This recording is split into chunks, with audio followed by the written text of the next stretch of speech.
साहेबगंज में भी कोई कैमरे पर ये कहने को तैयार नहीं हुआ कि हाँ घुसपैठिए बसते हैं, रहते हैं। इतना इतना खौफ है लोगों में वहाँ के। तो मैंने 1000 से ज़्यादा लोगों से कम पूछा होगा, लेकिन कि कोई ये कहने को कैमरे पर तैयार नहीं हुआ कि ये बस्ती जो है घुसपैठियों ने बसाई है। नमस्कार, मैं हूँ श्रवण गुप्ता और आप देख रहे हैं भारत एक्स फैक्टर। आप सबको 19वें स्वतंत्रता दिवस की बहुत बहुत बधाई। आपने आज प्राइम मिनिस्टर नरेंद्र मोदी का लाल किले का भाषण सुना होगा। अगर नहीं सुना है तो उसमें एक चीज़ जो उन्होंने बात कही वो घुसपैठिया की बात उन्होंने कही, जिसे मैं आपके सामने रखने के लिए उपस्थित हुआ हूँ। घुसपैठिए पर तो बात बहुत दिनों से हो रही है। अभी जो बिहार में एसआईआर चल रहा है उसमें भी एक मुद्दा घुसपैठिया है। लेकिन जब इस देश का प्रधानमंत्री कोई बात 15 अगस्त को लाल किले की प्राचीर से कहता है तो उसका एक खास महत्व होता है। लोग उस पर ध्यान देते हैं, उसे समझने की कोशिश करते हैं। तो आज जो है प्राइम मिनिस्टर ने अपने भाषण में घुसपैठिए की समस्या का जिक्र किया। उन्होंने बताया कि घुसपैठिया हमारे देश के लिए कैसे खतरनाक है। उन्होंने कहा कि जो इस देश के नौजवान हैं उनके लिए इस तरह से खतरा है कि उनकी रोजी रोटी वो छीन लेते हैं। दूसरा, यहाँ की जो बहन बेटियां हैं हमारी, उन पे उनकी बुरी निगाह होती है। और तीसरी जो बात उन्होंने कही कि जो आदिवासी समाज है हमारा, उसे वो बहला फुसला कर जो है ज़मीन हड़प लेते हैं। ऐसी बात उन्होंने कही जो कि बहुत दिनों से जो है इस पर चर्चा हो रही है। और मैं आपको लग रहा होगा कि खास घुसपैठिए की बात मैं आपके सामने क्यों कर रहा हूँ, तो उसकी एक वजह है। दरअसल पिछला जो चुनाव हुआ था झारखंड में जाड़े के आसपास, मैं वहाँ गया था और काफ़ी दिनों तक वहाँ था और राज्य के बहुत सारे ज़िलों में गया मैं। साहेबगंज गया, पाकुड़ गया, बरहरवा गया, राजमहल गया, गोड्डा गया, दुमका गया, तमाम ऐसी जगहों पर गया और ग्राउंड लेवल तक गया। वहाँ के शहरों में गया, ब्लॉक में गया, कस्बों में गया, गांव तक में गया और वहाँ मैंने ये चीज़ देखी कि कैसे घुसपैठिया जो है वहाँ अपनी जड़ें जमा चुके हैं। वहाँ बिल्कुल वो समाज में एक तरह से दिखते हैं कि वो हैं, वहाँ मौजूद हैं।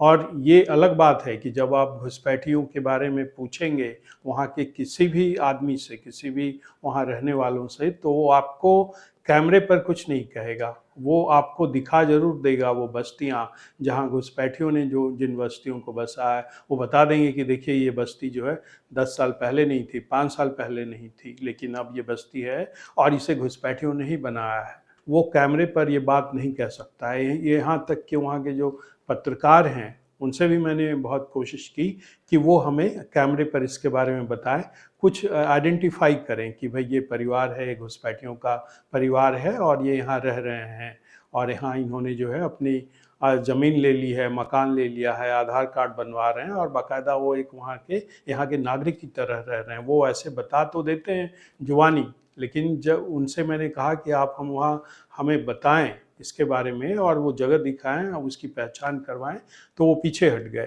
तो मतलब वहाँ के जो पत्रकार हैं वो भी इतनी हिम्मत नहीं दिखा पाते कि वो इसके बारे में कैमरे पर कुछ कहें। और इसकी एक वजह है, उन्हें वहीं रहना है। उनका डर समझा जा सकता है। उन्हें वहीं रहना है और उन्हें खतरा है कि अगर उन्होंने बता दिया, इस तरह की बातें कैमरे पर कर दी, तो फिर उन्हें खतरा हो सकता है। तो मैंने 1000 से ज़्यादा लोगों से कम पूछा होगा, लेकिन कि कोई ये कहने को कैमरे पर तैयार नहीं हुआ कि ये बस्ती जो है घुसपैठियों ने बसाई है।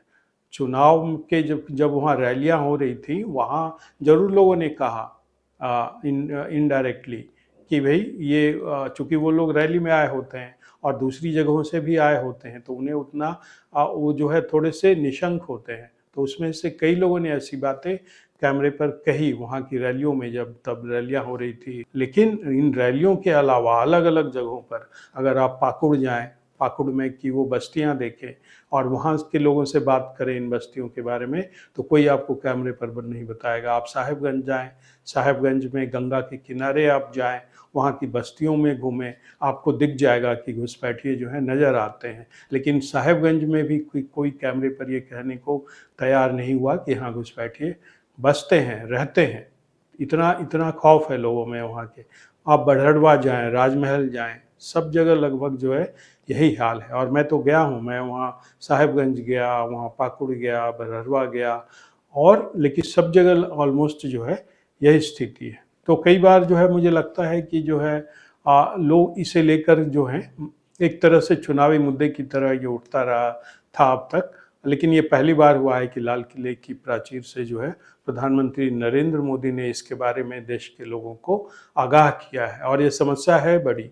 आपका झारखंड के कई ज़िले जो हैं जहाँ घुसपैठियों की संख्या ज़्यादा है, जो वहाँ का जो डेमोग्राफी है, जो जिसकी बात प्रधानमंत्री मोदी ने की, वो डेमोग्राफी बदल चुकी है वहाँ।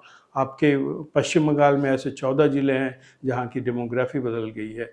बिहार के 4-5 ज़िले ऐसे हैं, किशनगंज है, कटिहार है, अररिया है, पूर्णिया है, यहाँ की डेमोग्राफी लगभग जो है बदल चुकी है। तो ये आज की डेट में ये घुसपैठिया सच्चाई है, और ये धीरे धीरे जो है एक एक कर हमारे हाथ से ज़िले खिसकते जा रहे हैं। लेकिन हमारा अब भी इसकी ओर ध्यान नहीं है। अभी मैंने कई वीडियो जो है 1.5-2 साल से गाड़ियों पर, दिल्ली में जो दिल्ली एनसीआर में जो पुरानी गाड़ियों हैं उन पर वीडियो बनाता रहा हूँ, और अब तो सुप्रीम कोर्ट ने इस पर लगी रोक जो है हटा लिया है। लेकिन कई बार मेरे मन में ये सवाल उठता था जब लोग इतने चिंतित होते थे अपने गाड़ियों को लेकर दिल्ली में, कि भाई हमारी पुरानी गाड़ियाँ हैं और ये चल नहीं रही हैं, क्या होगा, इतने परेशान होते थे, उनके कमेंट्स आते थे। तो मैं कई बार मेरे मन में होता था कि मैंने जब डेमोग्राफी पे जो है एक आध बार बात की तो किसी का इतना रिस्पांस नहीं मिला, लेकिन लोग अपनी गाड़ियों के लिए ज़्यादा चिंतित हैं।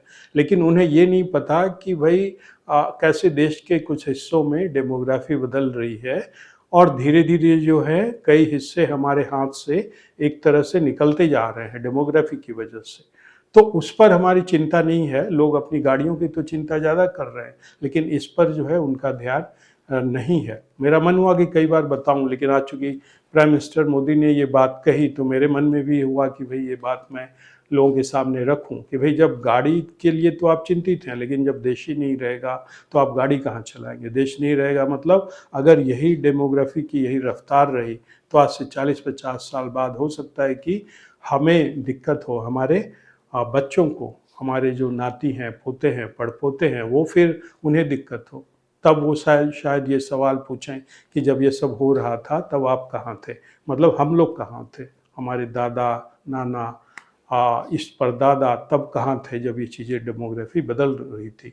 तो मेरे मन में ये कई बार सवाल उठता था जब गाड़ियों को लेकर लोग चिंतित होते थे कि लोग इतने परेशान हैं अपने गाड़ियों की। उनकी चिंता अपनी जगह पे वाजिब है, लेकिन बहुत सारी चीज़ें डेमोग्राफी के नाम पर इतना कुछ हो रहा है, उसे लेकर जो है उनके मन में ज़रा भी चिंता जो है नहीं है। बताने के बाद भी कई बार जो है उनके मन में होता है कि अरे ये तो बेकार की बातें हैं, ऐसे ही पॉलिटिकल बातें हैं, इसे वो छोड़ देते हैं।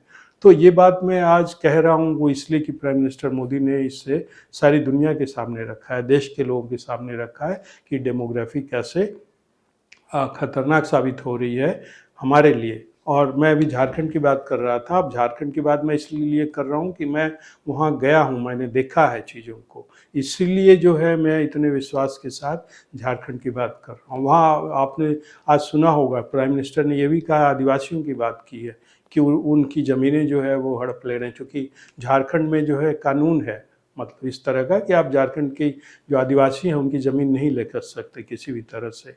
तो वो जो है अगर वो गिफ्ट कर दें तो अलग बात है। तो ऐसी शादियां हो रही हैं झारखंड में, सब लोग जानते हैं। निशिकांत दुबे ने इस पे कितना डॉक्यूमेंट दिया है, कितने पत्र और तमाम तरह की चीज़ें सामने रखी है। सुप्रीम कोर्ट में भी ये मामला गया था। तो वो शादी करके फिर जो है उनकी ज़मीनें जो है उनके पास हो जाती है। आज जब ये मैं झारखंड गया था तो ये सवाल भी पूछता था कि भाई क्या आदिवासी समाज को जो वहाँ संथाल परगना है उन्हें ये बात समझ में नहीं आती। तो लोगों ने बताया कि वो बड़े भोले होते हैं, और ये बात तो सच है कि वो भोले होते हैं, क्योंकि मेरा बचपन भी आज से 40-50 साल पहले साहिबगंज में बीता है, तब वो बिहार का हिस्सा था। और मैं अभी जो पिछली बार गया था झारखंड चुनाव कवर करने, तो उसमें मैं लगभग 50-55 साल बाद उस जगह पहुंचा था, साहिबगंज में, जब वो बिहार का हिस्सा हुआ करता था। तो मैं संथाल परगना में तो मेरा कुछ साल बचपन जो है बीता है। आज अब 71 में जब बांग्लादेश बना था, पाकिस्तान के साथ भारत का युद्ध हुआ था, तब 71 में मैं वहीं था। तो मेरी कुछ यादें हैं और मैंने देखा है इन चीज़ों को, आदिवासी समाज को।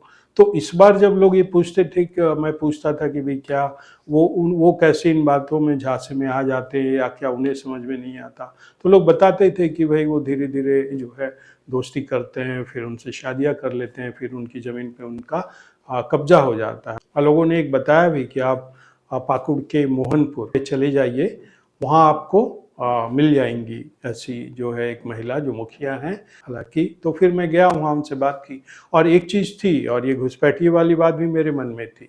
तो ये मैं यहाँ पर ये कहने की कोशिश कर रहा हूँ कि आदिवासी समाज जो है संथाल परगना में वो भोला तो होता है, निश्चल होता है। इसे मैंने खुद देखा, क्योंकि मैं घुसपैठिए की बात करना चाहता था मुखिया से, जो कि महिला हैं, वहाँ की आदिवासी महिला हैं और वहाँ की मुखिया हैं।